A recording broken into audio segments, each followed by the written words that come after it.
All right, guys, this is the moment we've all been waiting for. Jimmy Butler has finally spoken out for the first time since his shocking trade from the Miami Heat to the Golden State Warriors. We all know Butler, he's never one to hold back, and you can bet his words will carry some weight. How does he really feel about leaving Miami? Does he think the Warriors can take him to another championship? And most importantly, did this trade make sense at all? Let's break it all down, react to what Butler had to say, and see what this means for the NBA moving forward. Let's get into it. Start by thanking the guys that we've traded, Dennis, Lindy, Kyle, and most especially Wiggs, who was a big part of this organization and gave us a tremendous amount over his career at the Warriors, including the championship. So we thank those guys. This is never an easy time of year when you have to do some of this stuff and make some of these moves, but we're in the business of winning, and we made an acquisition of a guy sitting next to me who's one of the best in the league, an elite two-way player, and we are thrilled to have him into the fold. And I think this is the type of thing where we got to hit the ground running right away. Not a lot of room for error. We were sitting here at 500 with 32 games to go, so it's time to get winning, and we're really excited about it. So I guess without further ado, I'll welcome my former teammate, the Chicago Bulls, now a Golden State Warrior, Jimmy Butler. Thank you. For myself, I'm so happy to be playing basketball again, honestly. But for an organization like this one, with some hellified talent that we have, I'm glad that I get the opportunity to get here and help get us to winning and do something special. I think that's why I'm here, and I will do my best to do what everybody wants, and that's to win a championship. I mean it. Great. All right, so we're up to questions. Jimmy, the sense out there during a lot of this process was that you were maybe trying to direct yourself to Phoenix. Obviously, now you're with the Warriors. I guess, is this kind of a second choice, or how do you view this partnership with the Warriors? This is a great choice, and the best part about everything is I never say anything, so nobody actually really knows what's really going on because it never comes from my mouth. So out of everything that's been going on, I'm happy to be here. I'm happy to be able to play basketball again, meaningful basketball at that. So I always leave it at that. I'm able to go and go out and do what I love, and I'm happy that it's for an organization like Golden State. Jimmy, what about playing with Steph and with Draymond appeals to you? That they always play winning basketball, and they'll do whatever it takes to win. I think that's what I respect most about those guys, and they've won at so many different levels, obviously. At the highest level, and done it multiple times. So not only can I bring some things to this team, I think they can teach me a whole lot.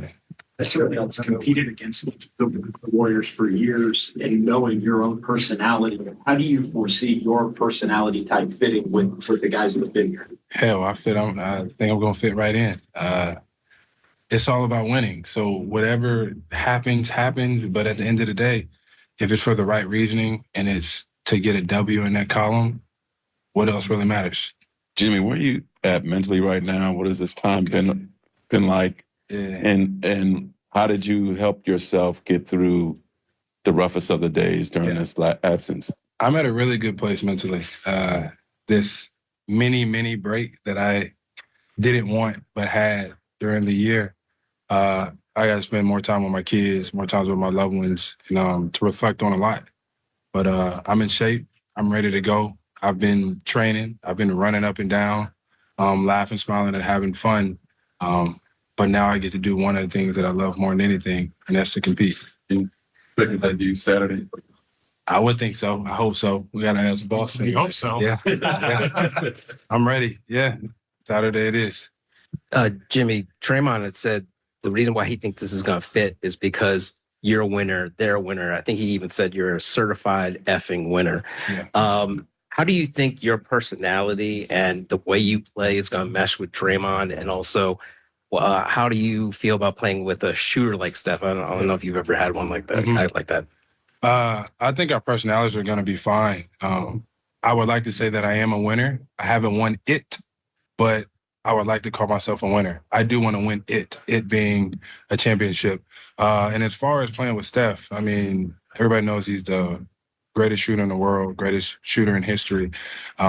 Makes my job a lot easier. I probably got a lot more space out there. But more than anything, I think it's always going to be a team effort. We all got a lot more space out there. So we'll see how it goes. Jimmy, I'm back here. I'm real short. Gotcha. Way short. How are you? We haven't heard from you since obviously the last game in Miami. How do you reflect now that this is all over? How do you reflect on your time with the Heat? Just, you went to 2 different finals, conference finals, but then also obviously the way things ended. I'm straight. I don't got too many bad things to say about them. I don't. They gave me opportunity. I felt like I did my job to the highest level. I have so much respect for that organization, for the people that's running that organization, and for my former teammates. And I'm always wish them the best. When March comes around, we need that like we need everything else. Before y'all even ask, we take dubs they can get around here. But I got a lot of love for a lot of people over there in that organization, and I just want them to know that I'm very grateful for the relationships that I have built and that I'll keep for a lifetime. So what was it that made you want to leave then? That's a good question, actually. That is a good question. I don't know. Maybe just a lot of talking back and forth, and sooner or later, talking's got to stop. Jimmy, have you heard much about the Warriors organization and how they treat players, and what have you learned about what you're stepping into? I haven't heard too much. I know that they're all about winning, though, which is all that matters. I know they're going to do whatever it takes for their players to be comfortable, because when you got happy players, those players are going to go above and beyond to make sure that you're happy and that they're going to win. So I know that that's part of it. I've seen it firsthand in the past, couple of hours.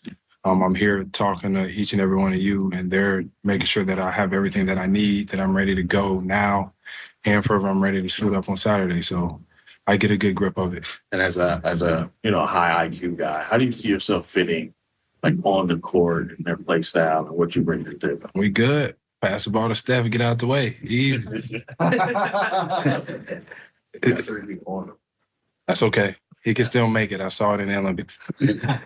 Jimmy, what was it like for you to have to deal with the speculation and you being the quiet person that you are publicly, to sit here now and to now have the security of knowing that you're going to be here for the foreseeable future? Yeah. Speculation is just what it is, though. I like to let people think that what's going on is really going on when that's only one side of every story. I don't have anything to say. I'm good. All of that is behind me. I'm moving forward, and I'm happy to be here. I'm happy to be wanted again. So I'll leave it at that. Did you not feel wanted? Maybe at times, but like I said, who cares now? Because I'm here, and I would like to think that I am wanted here.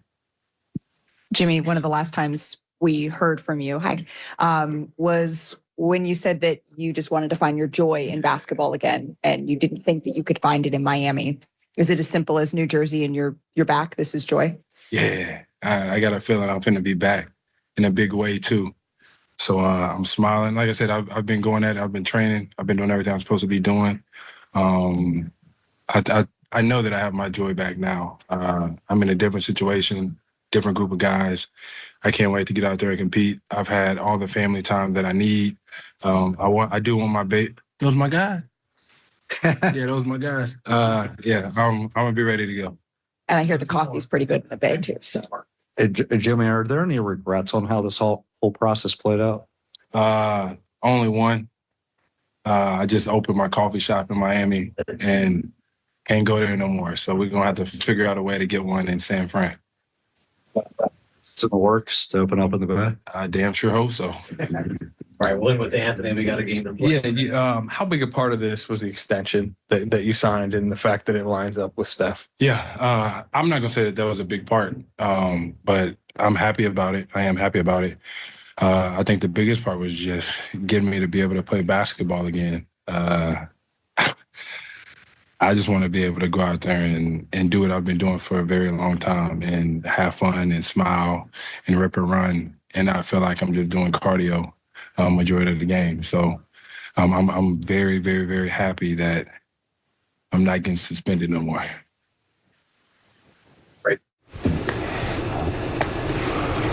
All All right, that's Jimmy Butler and Mike Dunleavy. As Jimmy Butler says, the only regret he has is his coffee shop up in Miami. He's not going to be able to monitor it or manage it, so hopefully he can get one out in San Francisco. He also mentioned how he's wearing number 10 because of Neymar, his buddy Neymar. So Jimmy Butler wearing a number that Tim Hardaway Sr. once wore with the Golden State Warriors. As he's ready to roll, and it sounds like he's going to be able to go against the Chicago Bulls on Saturday. But an image that we didn't anticipate seeing this season, Jimmy Butler, officially a member of the Golden State Warriors as they ship off Andrew Wiggins down to Miami, Kyle Anderson as well, and that unprotected first-round pick. Jimmy Butler will be on the sideline with. All right, now that Jimmy Butler has officially been introduced as a Golden State Warrior, the big question is, was this really the right move for him and for the franchise? We're talking about a move that could redefine the NBA landscape, both for the Warriors and for Butler himself. And looking at it all critically, there's a lot to discuss. First, we need to understand what this move means for Jimmy Butler. He's leaving the Miami Heat, where he was the heart and soul of the team, to enter a completely different system. In Miami, Butler was the guy. He was the team's identity, the emotional leader, the competitive engine, and the primary offensive option. In Golden State, things change. Here, he joins an already established core with Stephen Curry and Draymond Green, and he needs to find a new role within that structure. And that brings us to the big question: will Jimmy Butler be able to fit naturally into this system? Because the Warriors have a very specific way of playing basketball. It's a system based on ball movement, quick cuts, and long-range shooting. Butler, on the other hand, is a player who likes a more deliberate pace, working in the post, seeking more physical plays, and taking control of the offense in crucial moments. Will he adapt to the Warriors' style of play, or will the Warriors have to change to accommodate Butler? The analysis here needs to be cold and calculated. Butler isn't a spot-up shooter like Klay Thompson. He's not a player who's just going to stand on the three-point line waiting for the ball. He needs the ball in his hands. He needs the game flowing through him. And that could create a dilemma within the team because Curry is the heart of this offense, and taking the ball out of his hands has never been the best strategy for Golden State. But that's where the upside comes in. If Butler is used correctly, he can solve a problem the Warriors have been facing in recent years: the difficulty of creating points in one-on-one situations when the game tightens up. In the recent playoffs, it became clear that Golden State struggles when they need someone to bail out the offense in half-court situations. Butler could be that piece.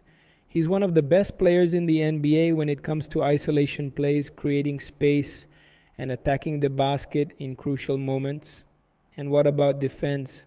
That's another area where Butler can have a huge impact on this team. Golden State hasn't been the same defensive powerhouse they were at the peak of their dynasty. Draymond Green is still one of the best defenders in the NBA, but he can't do it all alone.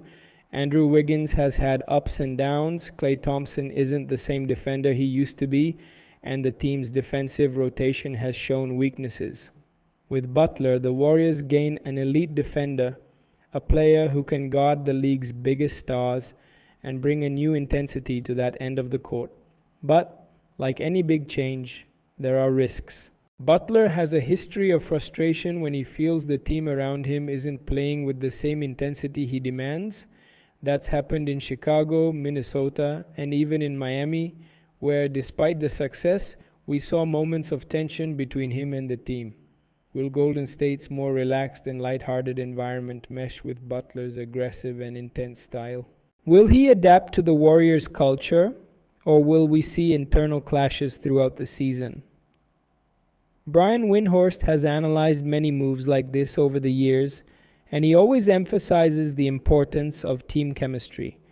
And if there's one thing NBA history teaches us, it's that talent alone doesn't win championships. The pieces have to fit together.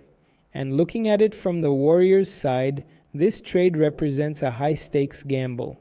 The team gave up important assets to bring in Butler and go all in on a championship window that's closing.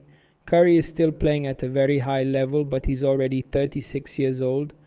Draymond Green isn't the same physically. Klay Thompson has had inconsistent seasons. This could be the Warriors' last great chance to compete for a title before an inevitable rebuild. So, in the end, this trade boils down to a single question. Can this version of the Warriors, with Jimmy Butler, win a championship? The answer will depend on many factors. If Butler buys into the system and accepts a role that doesn't take the spotlight away from Curry, this team could be extremely dangerous. If he can bring more defensive intensity and solve the Warriors' half-court problems, this team could become an immediate contender. But if there are adaptation problems, internal conflicts, and difficulties finding the right chemistry, this trade could become another big failed experiment. Looking at recent NBA history, some super teams have worked out, others haven't. The Brooklyn Nets, for example, looked unbeatable on paper, but never found the chemistry needed to turn talent into titles. The Los Angeles Lakers with LeBron James and Anthony Davis showed that when the formula works, the result can be a championship. The Warriors and Butler are now at a question mark. It could work out really well. It could go very wrong. But one thing is certain, the NBA just got a whole lot more interesting. And now I want to know your opinion. Do you think this trade was a good move for the Warriors? Will Butler be the missing piece for this team to return to the top? Or could this move end up creating more problems than solutions? Leave your comment down below because I really want to know what you think about this new phase for the Warriors. If you liked the video, don't forget to leave a like, subscribe to the channel, and turn on notifications so you don't miss any content. The season promises to be historic, and I'll be here bringing you all the analysis. Until next time.